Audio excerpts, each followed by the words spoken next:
Hello friends, Manju's ഫോട്ടോഗ്രാഫിൻ്റെ പുതിയൊരു വീഡിയോയിലേക്ക് എല്ലാവർക്കും സ്വാഗതം. നമ്മൾ ഈ കാണുന്നതാണ് ജഹാൻ ബീഗം മഹൽ. ഗോൾ ഗുംബസ് നിർമ്മിച്ച മുഹമ്മദ് ആദിൽ ഷാഹിയുടെ ഭാര്യയാണ് ജഹാൻ ബീഗം. ഇതൊരു പൂർത്തിയാകാത്ത ശവകുടീരമാണ്. ജഹാൻ ബീഗത്തിൻ്റെ ആഗ്രഹം സാധിച്ചിരുന്നെങ്കിൽ ഗോൾ ഗുംബസിന് 5 കിലോമീറ്റർ മാത്രം അകലെ ഒരു എതിരാളി ഉണ്ടാകുമായിരുന്നു.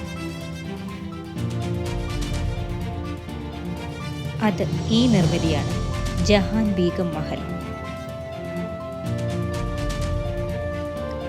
9 ലക്ഷം ആളുകൾ വസിച്ചിരുന്ന അന്നത്തെ തിരക്കേറിയ നഗരമായ ബിജാപൂരിന് പുറത്ത് ജഹാൻ ബീഗം കോട്ടയുടെ പുറം മതിലുകൾക്കപ്പുറത്ത് ഒരു പ്രാന്തപ്രദേശം സ്ഥാപിച്ചു. പക്ഷെ അതിൻ്റെ സംരക്ഷണം ഏറ്റെടുക്കാൻ പര്യാപ്തമായ അവൾ അതിന് ജഹാനാമ എന്ന് പേരിട്ടു. പക്ഷെ ഇത് ഇന്ന് ഐനാപൂർ എന്നാണ് അറിയപ്പെടുന്നത്. ജഹാൻ ബീഗത്തിൻ്റെ പൂർത്തിയാകാത്ത ശവകുടീരം ഭൂപ്രകൃതിയിൽ ആധിപത്യം പുലർത്തുന്നു.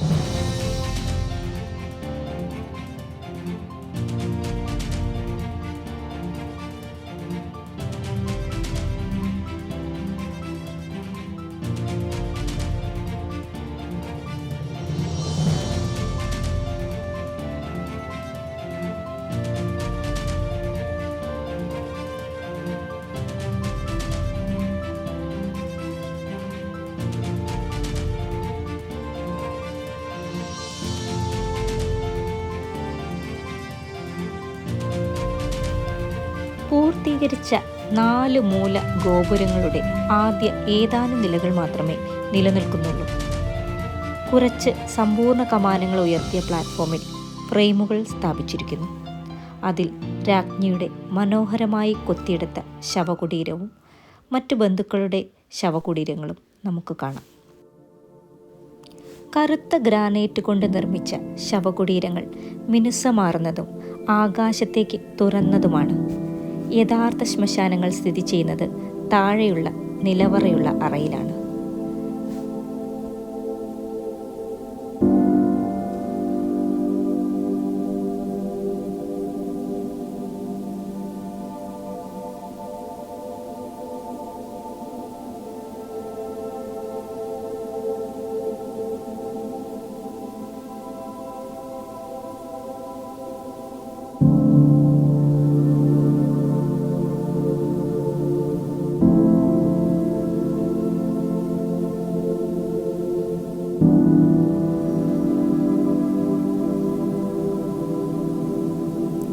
ഇവിടെ നിന്ന് നോക്കിയാൽ നമ്മൾ കാണുന്നത് മിനി ഗോൾ ഗുംബസാണ്. മിനി ഗോൾ ഗുംബസിനെ കുറിച്ചുള്ള വിശദമായ വീഡിയോ ഞാൻ ഓൾറെഡി അപ്ലോഡ് ചെയ്തിട്ടുണ്ട്. നിങ്ങൾക്ക് വാച്ച് ചെയ്യാവുന്നതാണ്.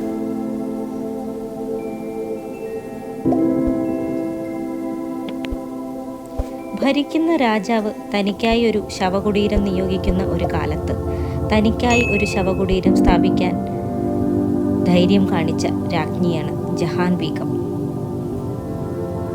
സാധാരണയായി രാജ്ഞിമാരെയും രാജകുമാരന്മാരെയും രാജകുമാരിമാരെയും രാജാവ് നിയോഗിക്കുന്ന ശവകുടീരങ്ങളിലാണ് അടക്കം ചെയ്തിരുന്നത്. അതിനാൽ ജഹാൻ ബീഗം സ്വന്തമായ ഒരു ശവകുടീരം തിരഞ്ഞെടുത്തത് അതിശയകരമായ ഒരു കാര്യമാണ്.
ചേർന്ന് പണി കഴിപ്പിച്ച ഒരു മുസ്ലിം പള്ളിയാണ് ഈ കാണുന്നത്.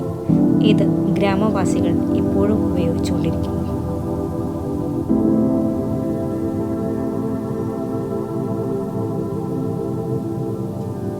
ഇതിനോട് ചേർന്ന് ഒരു കുളവും നമുക്ക് കാണാം. ഹലോ ഫ്രണ്ട്സ്, ഇന്നത്തെ എൻ്റെ വീഡിയോ വൈൻഡപ്പ് ചെയ്യുകയാണ്. എല്ലാവർക്കും നല്ലൊരു ദിവസം ആശംസിച്ചുകൊണ്ട് താങ്ക് യു ഫോർ വാച്ചിങ്.